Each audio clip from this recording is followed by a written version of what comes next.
Graças a paz, queridos. Bom estar com você mais uma vez aqui para mais uma aula, de teologia para iniciantes, perfeito? E nós vamos hoje falar sobre o tempo da santificação. Estamos falando sobre santificação, o tempo da santificação, que vai falar sobre posicional, a santificação posicional instantânea, ok? Vamos falar também sobre a prática progressiva. Mas antes de nós iniciarmos a nossa aula, não esqueça de você que ainda não é inscrito no nosso canal se inscrever, de você apoiar o nosso canal, fazendo parte do grupo de apoiadores. Logo abaixo da descrição aí tem o link, perfeito, para que você possa tornar-se um apoiador, a partir de R$5. Você fará parte do nosso grupo do WhatsApp e futuramente você estará concorrendo a um sorteio de livro de teologia todo mês, mensalmente, obviamente, caso continue ativo nessa contribuição, perfeito? Você também pode ajudar nossas aulas aqui no nosso canal, compartilhando nos grupos de WhatsApp, Facebook. Isso, compartilhe, divulgue este canal. Se esse canal tem sido bênção para a sua vida, certamente será para outras pessoas, ok? Então, mais uma aula, Tempo da Santificação, vai dizer o seguinte, para quem está acompanhando conosco aqui no nosso livro, estou na página 253 do livro de Maian Pilman. A santificação é, número 1, posicional e instantânea. No 2, prática e progressiva. Posicional instantâneo, o que seria isso? A seguinte declaração representa o ensino dos que aderem à teoria de santificação da segunda obra definida. Segundo uma pessoa que ensinou essa doutrina durante muitos anos, supõe-se que a justificação é a obra da graça por meio da qual os pecadores, quando se entregam a Cristo, são feitos justos e libertos dos hábitos pecaminosos. Contudo, permanece um princípio de corrupção, uma árvore má, uma raiz de amargura, que continuamente provoca o homem meramente justificado a pecar. Se o crente obedece a esse impulso e deliberadamente peca, ele perde sua justificação. Segue-se, portanto, o desejo de que esse impulso mal seja removido, para que diminua a possibilidade de se desviar do caminho. A extinção dessa raiz pecaminosa é a santificação. Portanto, é a purificação da natureza de todo pecado congênito pelo sangue de Cristo, aplicado pela fé, ao realizar-se pela consagração. É o fogo purificador do Espírito Santo, o qual, quando tudo é depositado sobre o altar do sacrifício, queima toda a escória. Isso e somente isso é a verdadeira santificação. A segunda obra definida da graça subsequente é a justificação, e sem a qual provavelmente esta se perde. Então, temos logo, quando nós somos justificados pela fé, a nossa posição, a santificação nos coloca na posição de santos, ela é instantânea. Assim que você se converte, assim que você tem a experiência do novo nascimento, inicia-se esse processo, que os teólogos chamam de santificação. Que é interessante, a gente sabe que em Hebreus capítulo 12, 14, o autor vai dizer que nós devemos seguir a paz e a santificação, sem a qual ninguém verá o Senhor. Quando a gente vai para o Sermão do Monte, Jesus vai dizer lá no Sermão do Monte, no capítulo 5 de Mateus, que bem-aventurados são os puros de coração, porque esses verão a Deus. Então temos aí uma perspectiva, queridos, de ver a Deus tanto aqui nessa terra, ver a Deus, no caso, ver a sua glória, contemplar os seus propósitos, os seus planos para as nossas vidas, e tem sentido de ver a Deus, ver o agir dele, e também tem uma perspectiva também escatológica, ver a Deus no futuro, no porvir, onde somente os santos, somente os puros, somente aqueles que permitem o agir do Espírito Santo de Deus, levando-os, conduzindo-os à santificação, é que poderão ver ao Senhor, ok? Então diz mais aqui Maian Pilman, a definição citada ensina que a pessoa pode ser salva, justificada, sem ser santificada. Essa teoria, porém, é contrária ao ensino do Novo Testamento. O apóstolo Paulo escreve a todos os crentes como santos, literalmente os santificados, e como já santificados. Mas essa carta foi escrita para corrigir esses cristãos por causa de sua carnalidade e pecados grosseiros. Eram santos e santificados em Cristo, mas alguns deles estavam muito longe de ser exemplos de cristãos na conduta diária. Foram chamados a ser santos, mas não se portavam de forma condizente com essa vocação santa. Tem isso também, somos cristãos, somos crentes, a nossa posição é de que fomos chamados para viver uma vida separada, uma vida consagrada, uma vida santa. Contudo, muitos cristãos não são recíprocos a esta verdade, de que foi chamado para ser santo. Portanto, eles não conseguem ou não desejam se portar desta forma. Então, nós só vamos, de fato, ser considerados santos, se de fato estivermos em Cristo.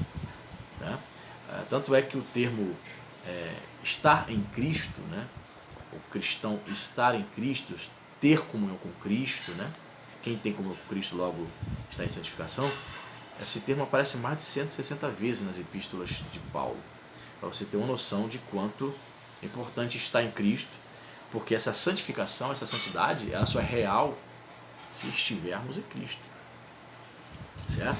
Fora de Cristo não há santificação. Por mais que o indivíduo tente fazer alguma coisa boa, alguma boa obra, ela é inútil, porque tudo que fizermos, tudo que realizarmos, ela só tem algum valor eterno se estivermos em Cristo, se for feito e realizado em Cristo, para a glória de Cristo. Ok? Diz mais aqui Maian Pilman. De acordo com o NT, no Testamento existe, pois, um sentido em que a santificação é simultânea à justificação. Ok? Então vou ler de novo aqui. Ó. De acordo com o Novo Testamento existe um sentido em que a santificação é simultânea à justificação. Automaticamente, quando ele nasce de novo, automaticamente ele é imputado à justiça de Cristo, automaticamente ele torna-se santo, né? Inicia-se o processo de santificação que vai perdurar até o fim da vida, ok?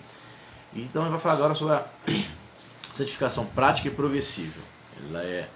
Nós vimos aqui que ela é posicional, instantânea e também é prática e progressiva. Diz mais aqui Maian Pilman. Mas será que essa santificação consiste somente em ser considerada a posição de santos? Não. Essa separação inicial é apenas o começo de uma vida progressiva de santificação. Todos os cristãos são separados para Deus em Jesus Cristo. E dessa separação surge nossa responsabilidade de viver para Ele. Essa separação deve continuar diariamente. O crente deve esforçar-se sempre para conformar-se à imagem de Cristo.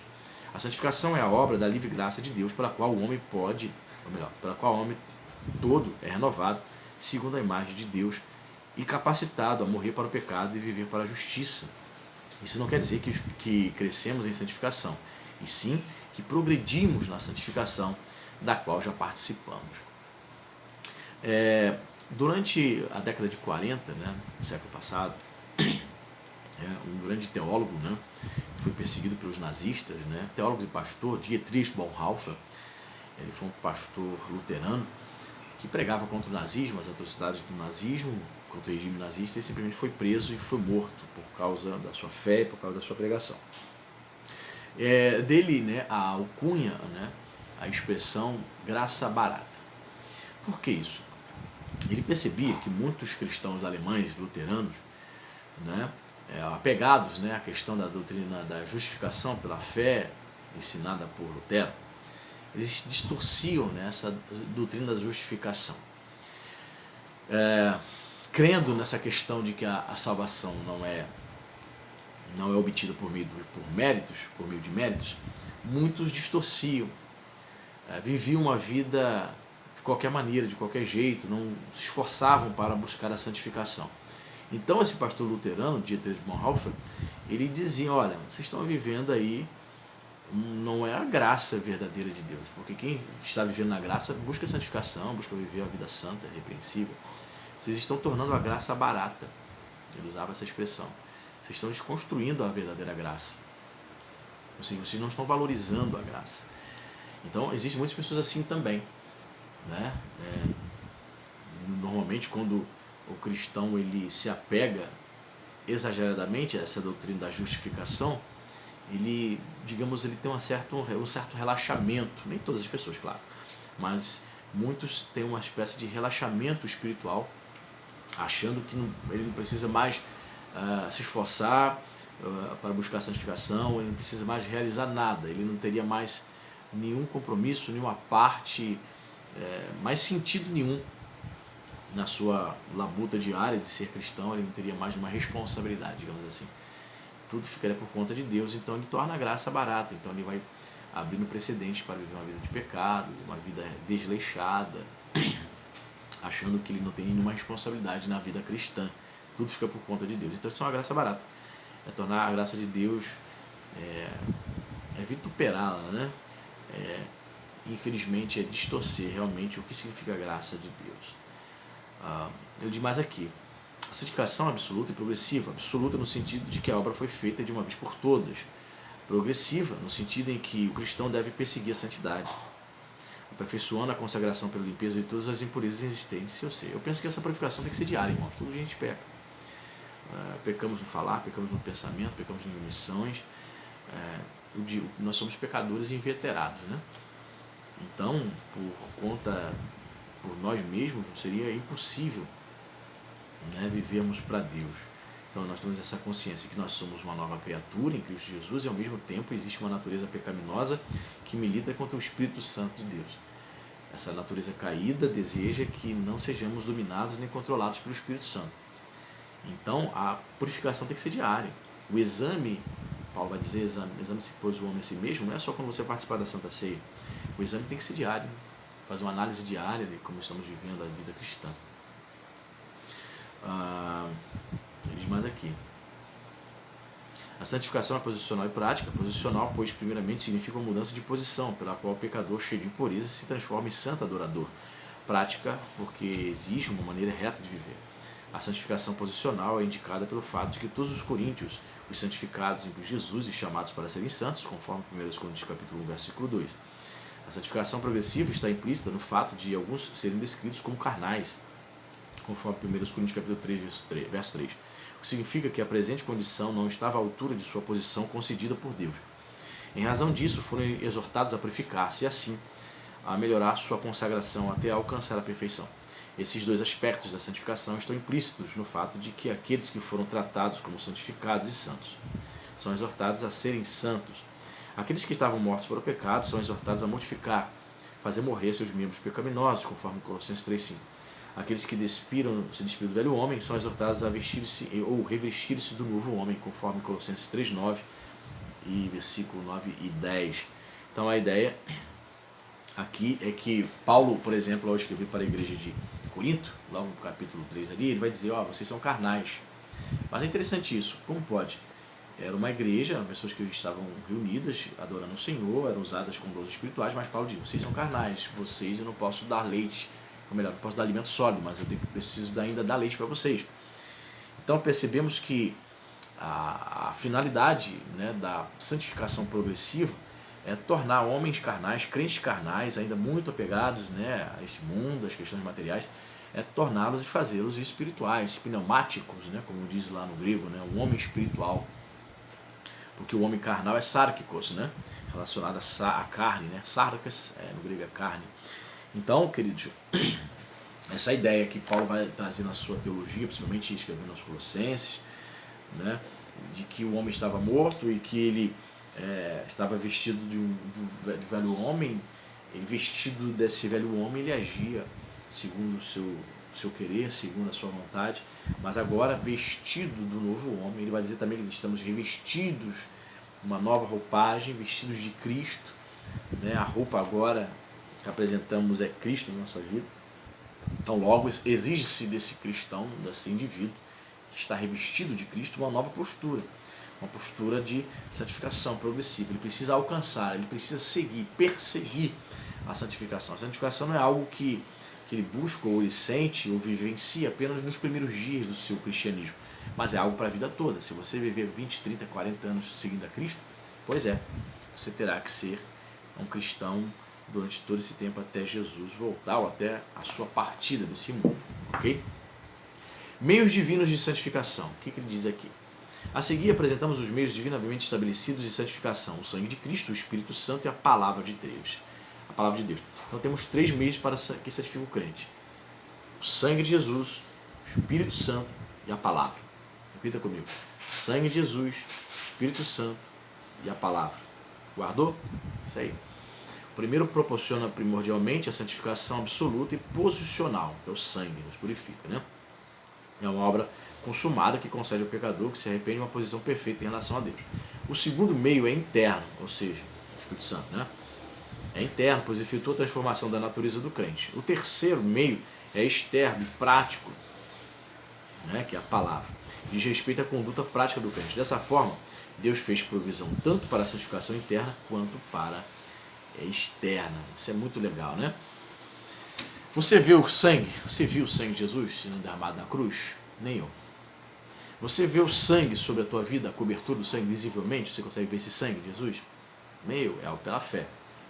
Então você crê pela fé que foi purificado por esse sangue. Ponto. Fé.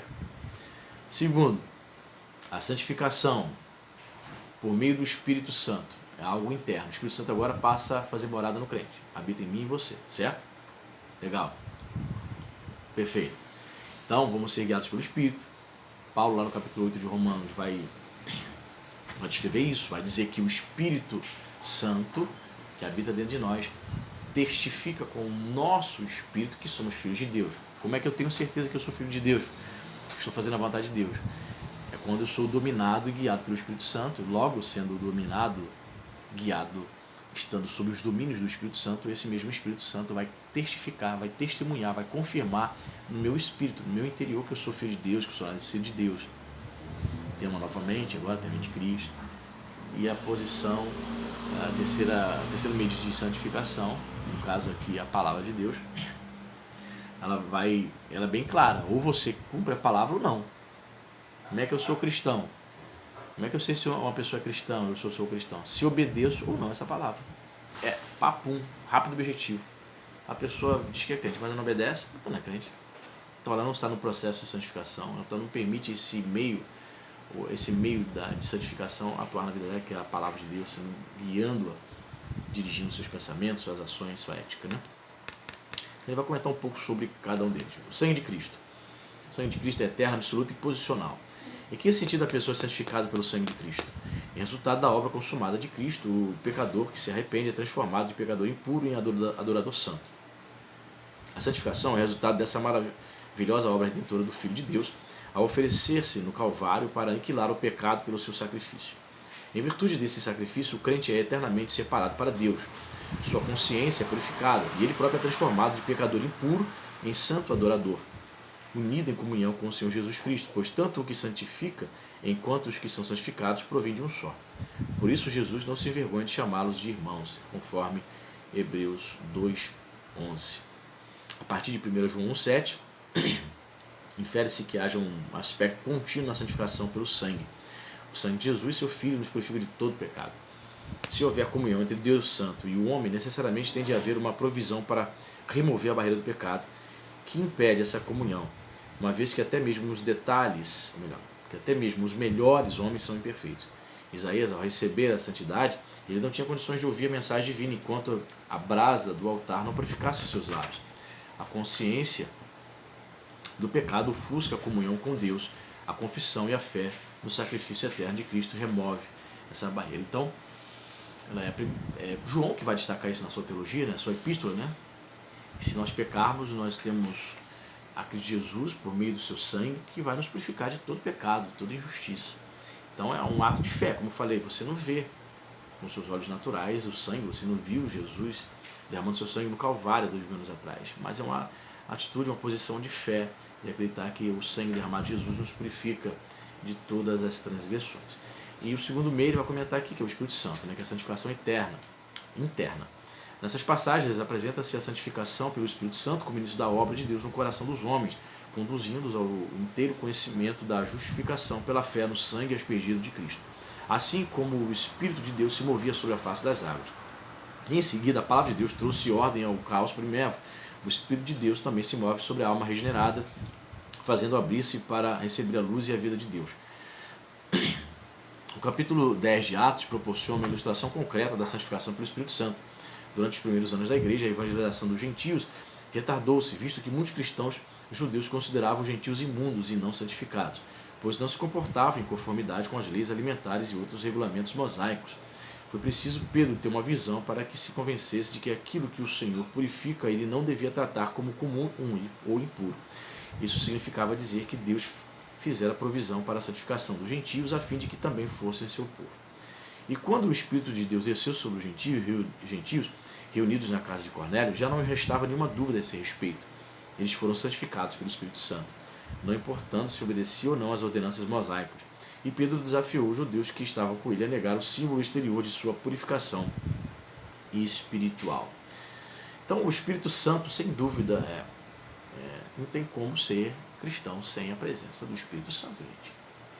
Não tem como você fazer a obra de Deus sem a unção do Espírito Santo sobre a tua vida. Não tem como você ser cristão nesse mundo se o Espírito Santo não estiver habitando na sua vida, se você não tiver a ajuda do Espírito Santo de Deus. Não tem como. Paulo vai desenvolver isso, vai dizer isso, que até mesmo o Espírito Santo é o penhor, né, a garantia de que seremos, da nossa salvação, de que seremos ressuscitados também. Ele vai dizer assim como o Espírito Santo ressuscitou a Cristo, também o Espírito Santo vai ressuscitar os crentes. Então veja a importância do Espírito Santo. É impossível viver sem o Espírito Santo, é impossível ser cristão, ser santificado, né, sem a presença do Espírito Santo. A religião não santifica. Não. As crenças intelectuais não santificam o cristão, mas a dependência e a crença de que somos guiados e dirigidos por esse Espírito Santo. E por fim, temos aqui a palavra de Deus. Terceiro ponto que ele comenta para a santificação do crente, né? Que é a santificação externa e prática. Os cristãos são descritos como regenerados por meio da palavra de Deus, vivo e permanente, conforme 1 Pedro 1,23. A palavra de Deus desperta os homens para que compreendam a insensatez e impiedade de sua vida. Quando dão importância à palavra, arrependendo-se e crendo em Cristo, são purificados por essa palavra que lhes foi transmitida. Esse é o início da purificação que deve continuar ao longo da vida do crente. No ato de sua consagração ao ministério, o sacerdote israelita recebia um banho sacerdotal completo, banho que nunca se repetia, pois era uma obra feita uma vez por todas. Todos os dias, porém, ele era obrigado a lavar as mãos e os pés. Da mesma maneira, o regenerado foi lavado, mas precisa separar-se diariamente das impurezas e imperfeições conforme lhe foram reveladas pela palavra de Deus, que serve como espelho para a alma.